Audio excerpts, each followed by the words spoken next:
Bulletin update చూద్దాం. భారత్ పాకిస్తాన్ మధ్య యుద్ధం ఆగిపోవడానికి తానే కారణమని డొనాల్డ్ ట్రంప్ ఇదివరకే ప్రకటించారు. యుద్ధాన్ని కొనసాగించే తీవ్ర పరిణామాలను ఎదుర్కోవాల్సి ఉంటుందని తాను హెచ్చరించారని, దీంతో ఆ రెండు దేశాలు కూడా యుద్ధ విరమణ ప్రకటించాయని ఆయన చెప్పుకొచ్చారు. ఇప్పుడు మళ్లీ అదే విషయాన్ని పునరుద్ఘాటించారు డొనాల్డ్ ట్రంప్. ప్రస్తుతం ఆయన సౌదీ అరేబియా పర్యటనలో ఉన్నారు.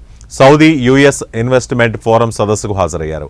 అధ్యక్షుడిగా ప్రమాణ స్వీకారం చేసిన అనంతరం విదేశీ పర్యటనకు రావడం డొనాల్డ్ ట్రంప్కు ఇదే తొలిసారి.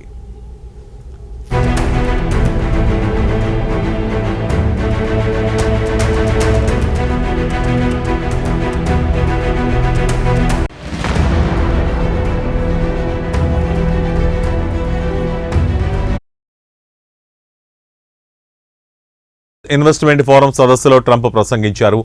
భారత్ పాకిస్తాన్ యుద్ధం, పరస్పర దాడుల గురించి ప్రస్తావించారు.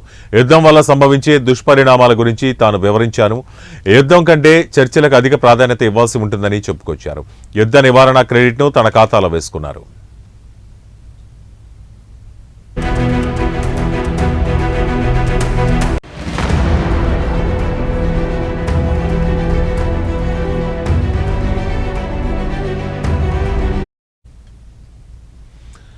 భారత్ పాకిస్తాన్ యుద్ధానికి తానే అడ్డుకట్ట వేశారని డొనాల్డ్ ట్రంప్ పునరుద్ఘాటించారు.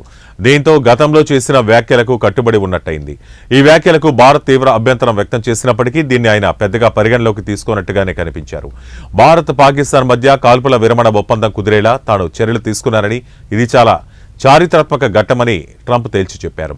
ఈ రెండు దేశాల మధ్య సీజ్ ఫైర్ కుదుర్చుకోవడానికి వాణిజ్యాన్ని ఉపయోగించారని, దీంతో తన అభిప్రాయాలను అంగీకరించారని, ఏకీభవించారని ట్రంప్ వివరించారు.